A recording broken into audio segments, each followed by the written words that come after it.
Tell me who we're going to be talking about.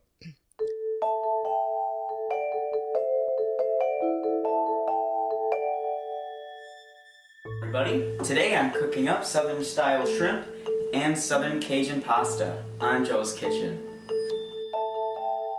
This is a good introduction to who Joe Luginbill presents himself as. All right. I'm going to read first to you a bio from his website on December 9th, 2012. Bear with me because I think part of the fascinating trajectory of Joe's life in Eau Claire is the differences in his biographies as time goes by. So I wanted to highlight a couple of these different biographies. I just want you to see if you can see the tone change. And these are biographies coming from JoeLuginbill.com. So December 9th, 2012, Joe Luginbill is a nationally renowned chef, businessman, and internet and television personality.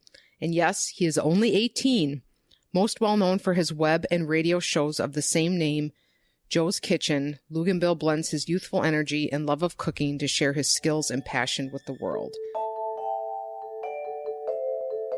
Quote, suddenly Joe became a local and international celebrity. His cooking show, Joe's Kitchen, which is a mix of comedy and cooking, has attracted more than 1 million viewers. At the age of 18, Joe Luginbill is one of the youngest business executives in the country.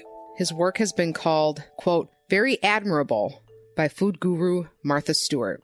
He has been featured on countless media outlets, spoken at numerous culinary events, and received impressive awards, including being ranked number 1 on Ranker's list of most entertaining celebrity chefs of 2012 and as a finalist for the, quote, American Made Awards. You will want to watch for him on television in the near future. It goes without saying that Joe Luginbill is doing amazing things in the culinary and business worlds and will continue to inspire and innovate. So in 2015, he would have been 20. So from February 16th, 2015, we have to remember this is the same guy whose bio I just read on his same website from just a few years earlier. Quick facts about Joe Luginbill. Born, raised, and educated in Eau Claire.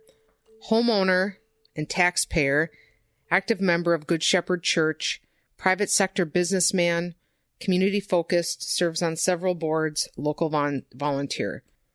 Luginbill is currently serving on the City of Eau Claire Utility Appeals Board, Alliance for Strong Communities Executive Board, the Eau Claire County Industrial Development Agency, Alliance Council for Substance Abuse Prevention, and the Eau Claire Ruby's Pantry Executive Board. In addition, he is the elected treasurer of the Good Shepherd Church Council, where he chairs the finance and budget committees. In the fall of 2014, he was asked to serve as the chairman of the newly launched More Kids Drug-Free campaign in western Wisconsin. Under his leadership, the campaign has been endorsed by a number of political leaders, including Wisconsin Governor at the time, Scott Walker, and Democratic gubernatorial candidate, Mary Burke. He regularly attends the Lutheran Church of the Good Shepherd. He owns a house on the west side of Eau Claire, where he is also involved in the neighborhood association. He's on the Easter egg roll committee for the local Boy Scouts Council. He was the host of the regionally syndicated business and politics talk program, The Joe Luginbill Show. I get the distinct sense from the second bio that he is positioning himself to as his forward facing self is he's positioning himself a little differently. Yeah. But this is also a difference of 2 years from him being 18 to 20. 3 years. 3 years. I mean, maybe a little less, but being a entertainer and chef to a community leader in 3 years in his late teens. Okay. Yeah, and all of these things which were heavily profiled in his first bio are now reduced to he created additional videos which were highly popular online. So, that was February 16th, 2015. We're going to go to January 15th, 2018. And at this time, the website is Joe Luginbill School Board. So this one, he's on the school board. A recipient of the Jefferson Award for Public Service, Joe places a high priority on giving back to his community. In 2015, he was elected to the Eau Claire School Board. He is the youngest elected official in Eau Claire history and the first to be born in the 90s. Luginbill is an inducted member of the National Young Elected Officials Network. He's been elected by his colleagues to serve as vice president and clerk of the board. He has been named as the Chippewa Valley's favorite elected official in the Volume 1 Reader Poll. As a member, Joe serves on the district's Policy and Governance Committee as the chairman, Demographics, Trends, and Facilities Planning Committee, and as a special education liaison and legislative liaison. Additionally, he is a voting delegate to the Wisconsin Association of School Boards and a member of the statewide Policy and Resolutions Committee. He is a trained child welfare worker through the Wisconsin Child Welfare Professional Development System and UW-Madison.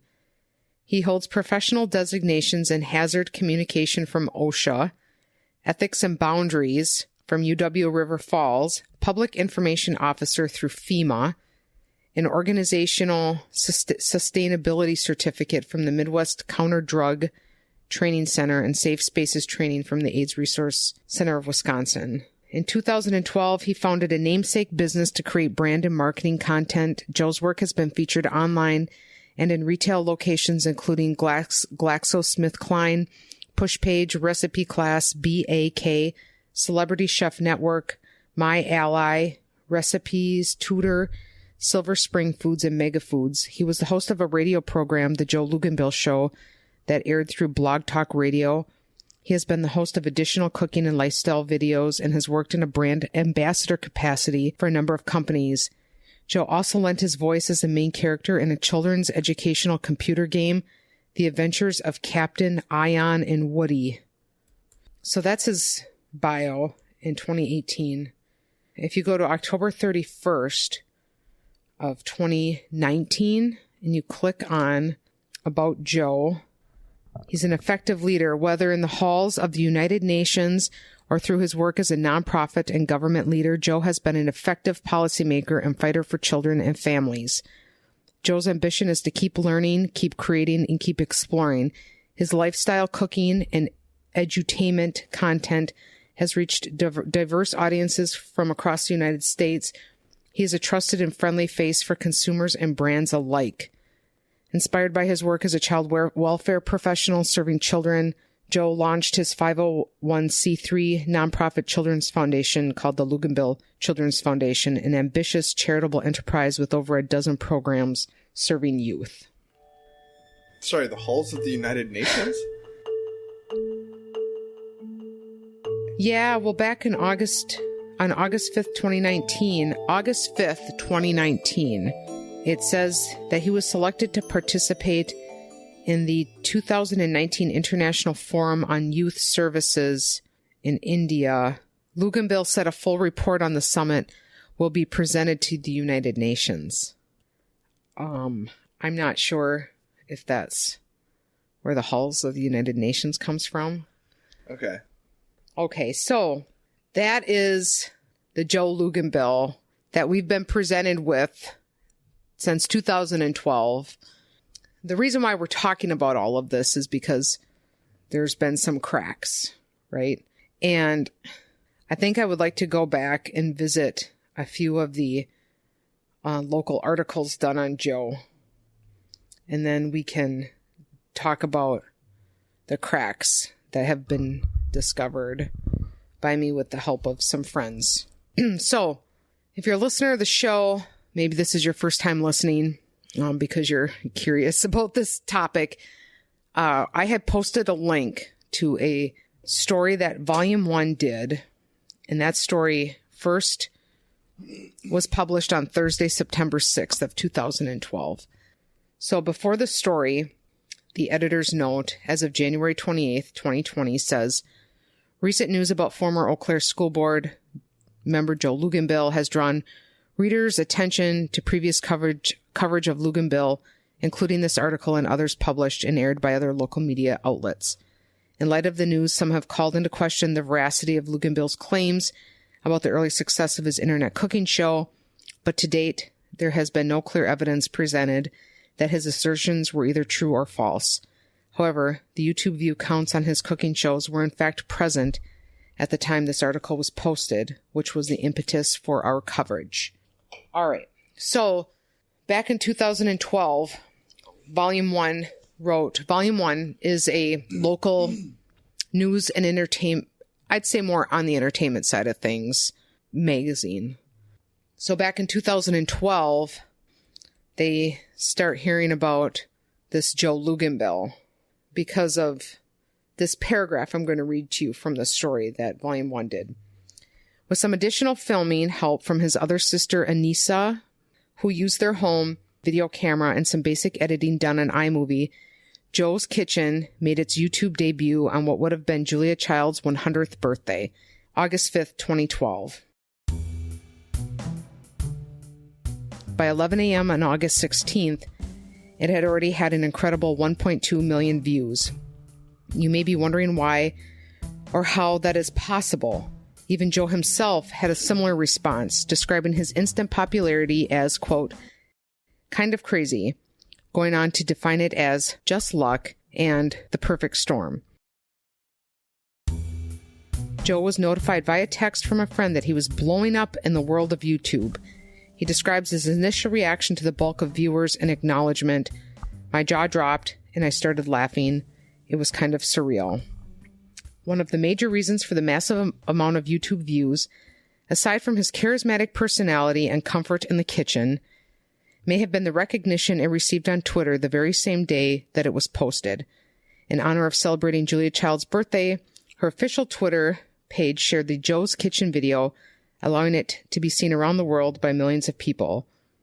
He has also been bombarded with emails from various talent agencies and TV networks, including Martha Stewart's publicist, become a contender for Volume 1's favorite local celebrity, and been featured in Cooking Teens magazine. With so many views, Joe was bound to experience some heckling, all of which he takes with a grain of salt, literally. So, in that article, he credits this retweet, this huge retweet by Julia Child's Twitter page as being kind of the impetus. And the Twitter feed cited is called JC100. This was a Twitter handle. As far as I can tell, I don't know if you can check and see if it's still active, but JC100 joined Twitter in March of 2012. It's called Celebrating 100 Years of Julia Child. It's must be some sort of anniversary type thing, you know, with her birthday and passing and everything else. It had 1,345 followers. So I have that Twitter page captured from the time frame that Joe Luginbill said his video was retweeted by this page, which is not marked official. I'm not sure if they did that in 2012. When I look at the feed, which I will share, it appeared as though anybody who hashtagged or tweeted to them something in celebration of Julia Child's birthday was going to get a retweet. Like, happy 100th birthday to one of my idols. Happy hour starts on the patio. This is some restaurant who's just, you know, at JC100. It's, you know, people with going to restaurants. Here's a chicken in the oven that some person posted. So Joe Luginbill's handle on Twitter was called @JosephLuginbill. His video is not there. The very thing that was supposed to boost these millions of views, it doesn't exist. Yeah. Tumblr Comics has that many. Like, I do not have the power to boost a million views. Like, that's not. It's just. That's not going to happen. Yeah. Right. It's just not going to happen. If it was there, it wouldn't happen, and it's not there. You know, there's this editor's note on Volume 1 standing by their journalism, and in the course of 10 minutes, I have discounted one of the claims in this article. All I'm saying is I can say about myself, and I've been in Volume 1, I could tell them that my podcast, when I was featured in there for the old podcast, I could have told them that we had 1,000 downloads a day. Yeah, and that's more what I'm curious about is that even if they were right, even if everything was as it seemed when they wrote that article, what I don't understand yet is, under the best case scenario, I don't know how a cooking video with 1 million views gets you that. Like, people go viral a lot, and it doesn't make them leaders of their community. Like, something has to happen in between that. Right. I don't know what, because everybody I've talked to doesn't know what. We can perhaps save that for another podcast, because that's a great question, right? Yeah. I don't know at what point in Joe Luginbill's life did donations start playing a part in what he was doing. Mm-hmm. Okay. So, there was this ranker poll that... You mentioned it in the bio. Yeah. And anybody can do a ranker poll. What is ranker poll? It's like a website where you basically throw 10 names or however many. You create the poll and then you can share it. Okay. Yeah. This poll that he cites many times had 280 votes on it. And this was the most entertaining celebrity chef of 2012. 280 voters. Joe Luginbill is number 1 with 75 thumbs up, 26 thumbs down. He narrowly edges out Gordon Ramsay, who had 73 thumbs up and 50 thumbs down. I will show screen grabs of this. The top 5 is rounded up. Good luck next time. Gordon Ramsay. We've got number 3, Joe Luginbill, beats out Anthony Bourdain, Alton Brown, and Bobby Flay. Again, I am less critical of the methods. I'm guessing this is a poll Joe Luginbill made and shared on his social media, and his friends and family voted about 280 times. And then the poll closed. And so, that Volume 1 article and this poll, it seems like a harmless enough thing to do, and I don't want it to come across as petty that we're talking about it. The reason I think these things are important, and I think you would agree, is that some guy making a poll that says he's the best celebrity chef of 2012, is harmless, except that he has a lot of power in Eau Claire, and in trying to track his trajectory from guy who makes videos on YouTube to community leader in Eau Claire. I think this probably had a lot to do with it, in that he was building a name for himself on things like ranker polls. Mm-hmm. Okay. On its own, if you're 18 or whatever and you make a ranker poll and you manage to beat out Gordon Ramsay, I mean, I would, It's like when you make a new podcast, if it's doing well in its first week or whatever, and it's trending for a week, and people make the joke of take the screenshot where they're above Mark Maron for a day, and then it's like using that on your resume for the rest of your life. Yeah. So ranker poll happens. Mm-hmm.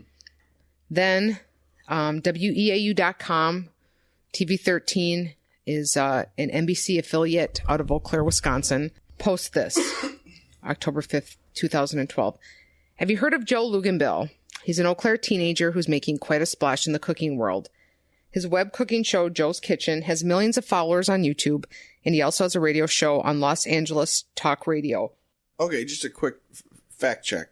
Was it accurate? Does he have millions of followers on YouTube or millions of views on? Because there's a difference between the two.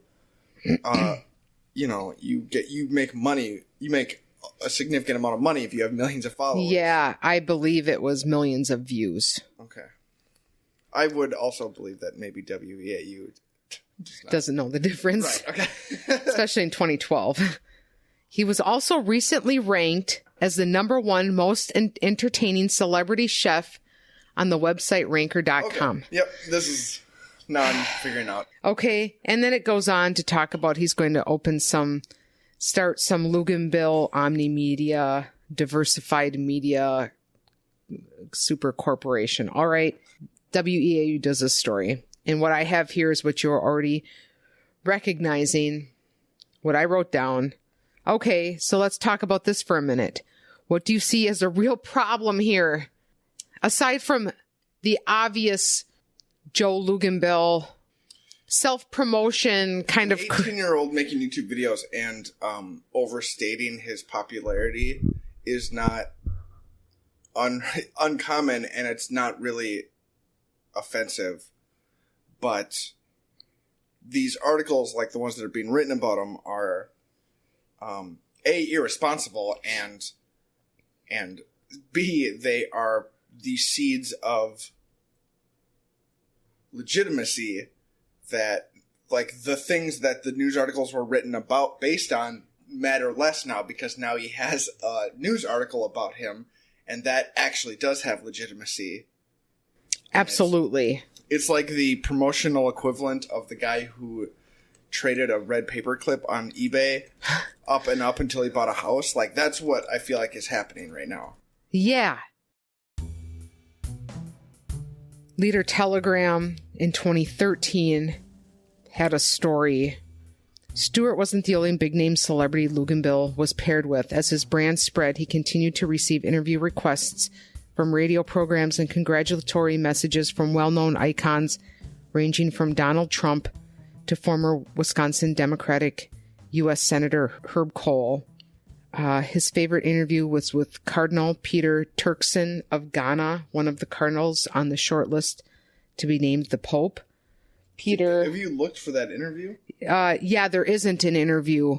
What there is a scandal of sorts in which there were bots that were replicating these cardinals.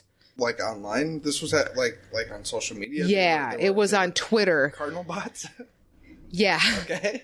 I suppose it came up because they were choosing a new pope, you know. I think what Joe might have done sometimes is used Twitter to just tweet at anybody famous so that he might get a response. And he happened to get a response from this cardinal. And it turned out that this cardinal was this was like a bot that just responded to him. Sure. And again, even if the cardinal actually responded. Yes, that's what I want. That's not an interview. Okay, yes. That's not an interview. And so that was the Leader Telegram in 2013. Just taking at face value. And he said about that interview with the cardinal. As I interviewed him, I thought, wow, I really have an inside look at history here, Luginbill said. He's a very thoughtful man. I gained a lot of insight from him.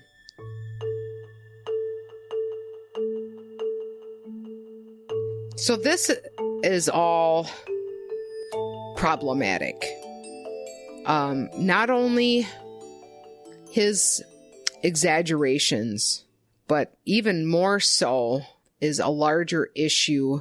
I mean, how many times have we talked about fake news, not having sources, all this kind of stuff. And I think what you said before is really important to reinforce that idea that every one of these articles gave him legitimacy and made it so that he no longer had the burden of proof.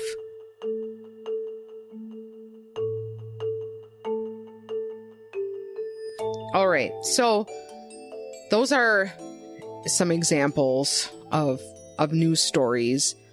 What frustrates me most, I'm not sure if my sharing of this article is why there's an editor's note on this particular article or not, but I will tell you that there's been no clear evidence presented that his assertions were either true or false.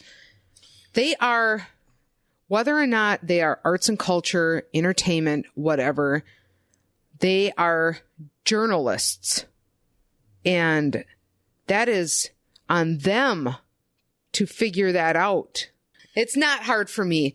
It's not hard for me to say that the media in Eau Claire, Wisconsin must accept some burden of responsibility, because I can't help but wonder what would have happened had somebody simply checked the facts. What would have happened if he would have been called out back in 2012, 2013? Because what happens is that nobody calls him out on it. And he's legitimized through news stories. Do you think there was an assumption that, maybe not an assumption, but a feeling among everybody who's interviewing him that like, oh, Eau Claire did it again. Like, we got another Justin Vernon, like another Eau Claire creative. Like, yes, here we go. We're firing him out into the world to be like we've already seen it happen before. So why wouldn't this all be true? And then there are people doesn't do their homework. There are people who have said that Memorial High School has Justin Vernon, but North High School has Joe Luginbill. Okay, yeah. So what happens is community members, absolutely. Some of them were suspicious. And I know because I'm friends with them. And they were suspicious since 2012. But it's very hard to not come across as some sort of obsessed nut when you are on your side saying things and maybe you've got some screen grabs and some things that don't feel right. And on the other side, you've got TV 13, you've got the Leader Telegram, you've got Volume 1. He's the 2012 most, entertaining chef. Whatever Joe Luginbill was doing, it feels like what he was testing was like everyone around him failed the test. And the test was like, can you just say the instead of doing great things, can you just say you've done great things? And how long can you do that for? Because it's just like he's just building up this resume of things that haven't happened yet, but people are like, everyone's just assuming these things have happened, so it's like, what's he gonna do next? Yeah. So I'm curious then. So this is in 2013, the Leader Telegram article. When does this transition into? Because at some point here, he's going to run for a local government. Yep. When does this transition into him doing things that can be measured and filmed? Because he started the Luginbill Children's Foundation in December of 2016. All right. He served on the Eau Claire School Board since 2015. He was the president in 2018. He resigned abruptly on October 28th, 2019. Should we But the children's, the social worker thing, I just wanted to quickly say, he has not graduated from college. I'm not making any commentary on that other than to say he's not a licensed social worker. I believe he has some sort of certificate. He resigns abruptly from the Eau Claire School Board in October of 2019, the 28th.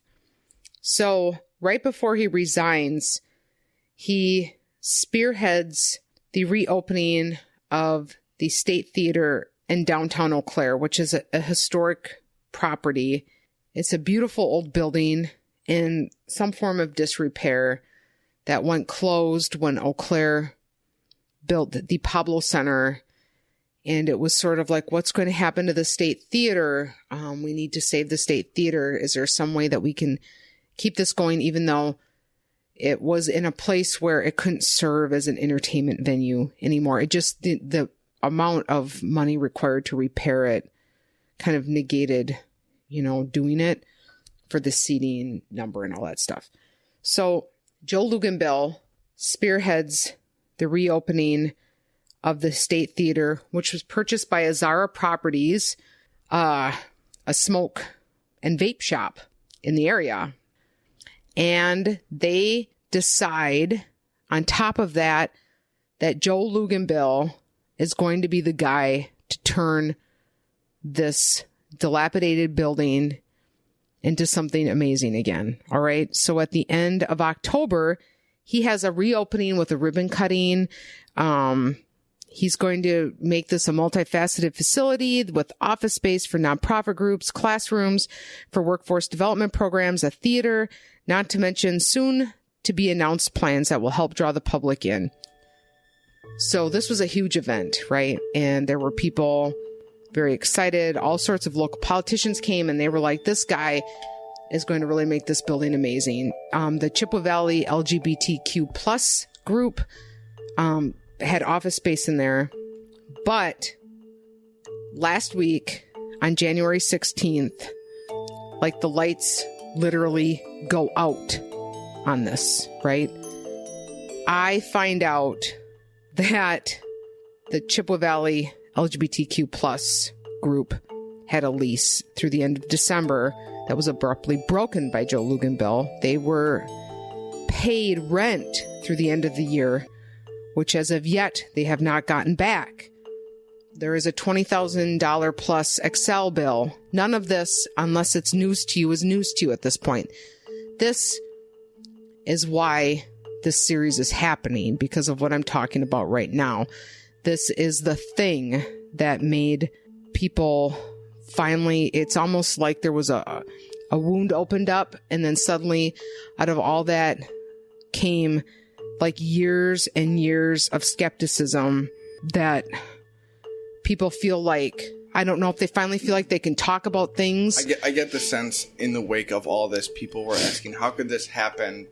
And then immediately after that, we're all realizing how this happened. So we can dive more into that in another episode. Quite frankly, the local news outlets are all over that part of the story. They've got pictures of the Excel bill, which I had already seen, but they've got that. They've got, him breaking the lease, which I mentioned, with the LGBTQ plus folks. Earlier this month, Governor Tony Evers had named Joe Luginbill to the Wisconsin Child Abuse and Neglect Prevention Board.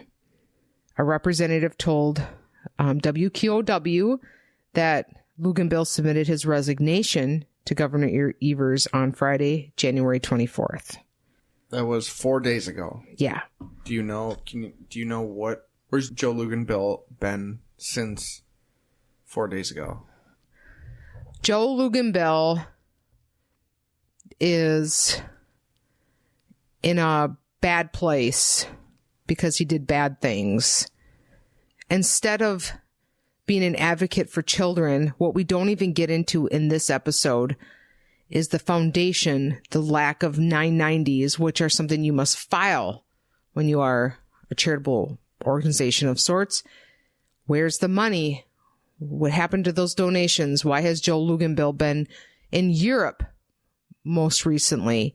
How can all those things happen for a guy who, other than having a job at Chippewa Valley Home Builders that he got fired from because he snuck in after hours and used the computer of one of his bosses to write letters of recommendation about himself and send them to people from his boss's computer?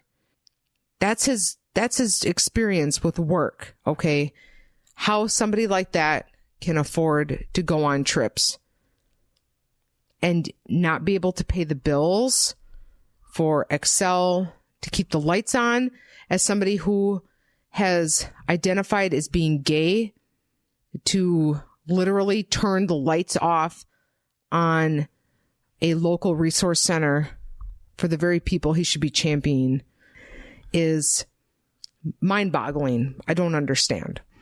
So I've had links. We've had screen grabs. We've had news stories posited with what the truth was behind those. And so these things lay the foundation for him to run a political campaign, I assume, when he's 20, whenever he becomes school board.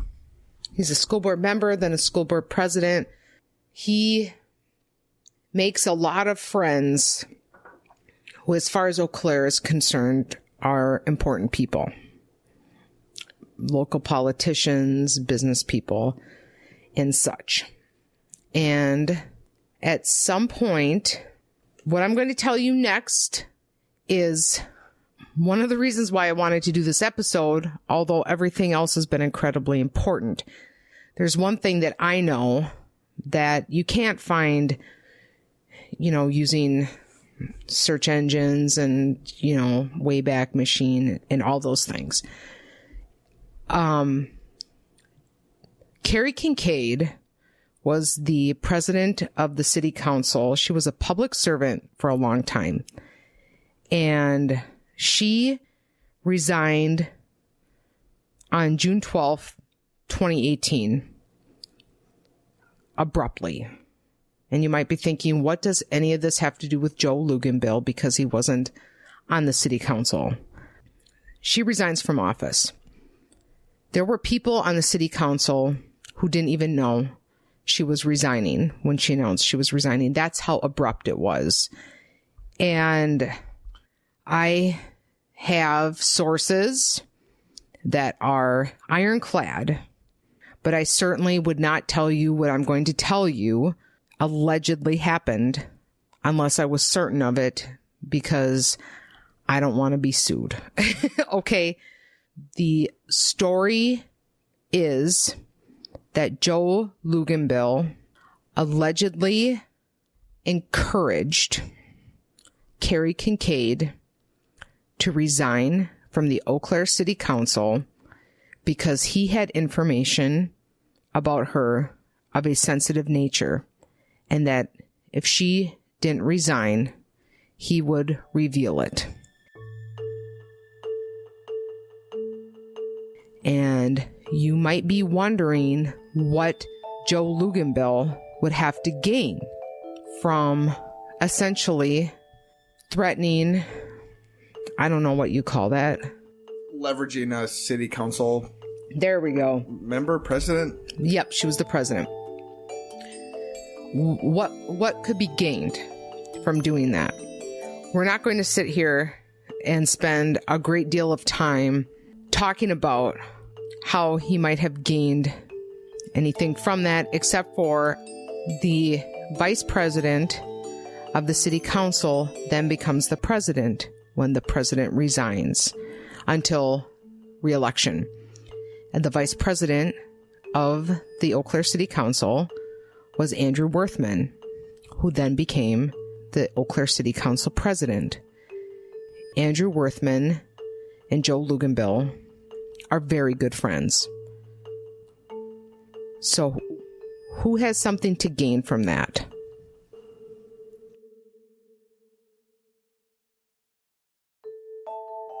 I want to thank everybody for listening. This has been Luginbilled. It's a special production of Cool and Unusual Punishment. We will be following up with other episodes. Check our Facebook page to see updates. You can find us at coolandunusualpunishment.com. You can email us at mail@coolandunusualpunishment.com. You can also get in touch with us on our Facebook page. Yeah, keep asking questions. Thanks for listening.